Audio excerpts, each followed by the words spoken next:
summertime on the island of Sodor. All the engines were working hard, carrying goods and passengers. They cheerfully chuffed up and down the lines. All except Edward. Edward was worried. He wheezed as he puffed, and steam hissed out of his cylinders. One morning, Sir Topham Hatt came to the sheds. He had an important job for Edward. A special delivery of fruit and vegetables is coming to the docks today, he told him. I want you to take it to Knapford. Yes, sir, said Edward, but he was worried about his wheeze. It felt worse today. Thomas, you ought to go to the docks and shunt Edward's freight cars. After that, you can carry on with your usual jobs. Yes, sir, said Thomas eagerly. Thomas and Edward puffed to the water tower. Edward tried to stop wheezing, but he couldn't. What's the matter? Asked Thomas. You don't sound well. I can't seem to get up steam properly, said Edward. But I'll manage. Don't tell anyone, Thomas. Thomas wasn't sure about this. I don't want Sir Topham Hatt to know, hissed Edward. Thomas could see Edward was worried, so he agreed. He hurried off to shunt Edward's freight cars. Edward followed slowly to the docks. Edward was very worried. What if he was too weak to pull his train? He would be of no use to the railway. He wouldn't be useful at all. Edward shuddered at the thought. Must keep going. Must keep going, he wheezed fearfully. At the docks, Thomas had shunted Edward's freight cars into place for him. Soon, Edward was coupled up and ready to go. Go on, Edward. You can do it, called Thomas encouragingly. Edward puffed as hard as he could, but the train hardly moved at all. I'm sorry, Thomas, Edward wheezed miserably. I'm not a really useful engine anymore. So Topham Hatt will have to set me for scrap. Thomas was very upset.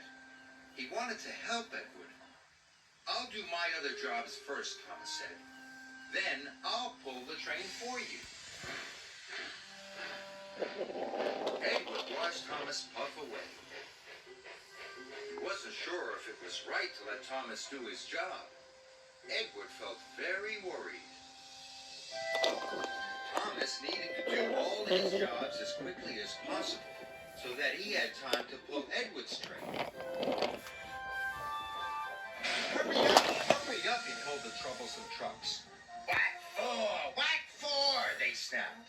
For Edward, puffed Thomas, and he biffed them crossly. Edward waited sadly by his train. He hoped Thomas would come back soon. When Thomas finished all his jobs, he puffed back to collect Edward's train. Edward was very pleased to see him. Don't worry, Edward, puffed Thomas. I'll have your job done in no time. You go back to Tidmouth and I'll meet you there later. Thank you, Thomas, wheezed Edward. And Thomas pulled away with a long line of freight cars. Thomas was tired. He had been working all day, and Edward's train was very heavy. But he was determined not to let Edward down. Sir Topham Hatt was talking to Gordon as Thomas puffed in.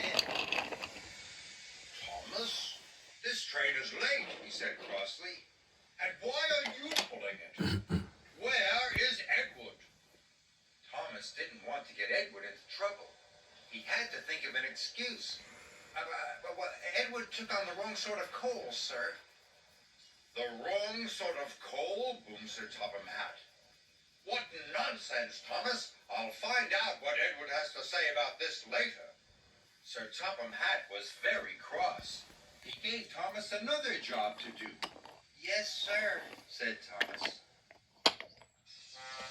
Gordon steamed through the countryside. And then he found Edward having a rest.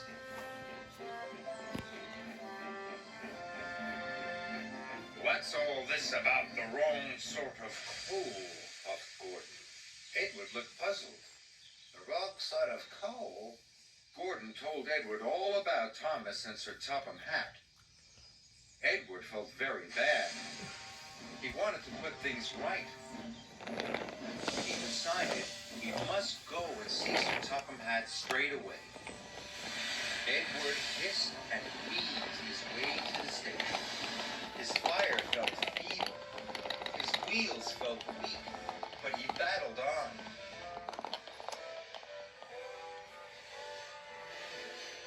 At last, Edward puffed into the station. He found Sir Topham Hatt. It's all my fault, sir, he said sadly. I asked Thomas not to tell you I couldn't work. I was afraid of going for scrap. I'm very sorry. I should have talked to you this morning. You should always tell me if you have a problem, said Sir Topham Hatt. You are a loyal, hard-working, and really useful engine. I will send you to the fitters' yard straight away. You'll soon be as good as new. Edward was very relieved. And Thomas was very tired from his extra work, but they both agreed, even when it's hard, it's always best to tell the truth.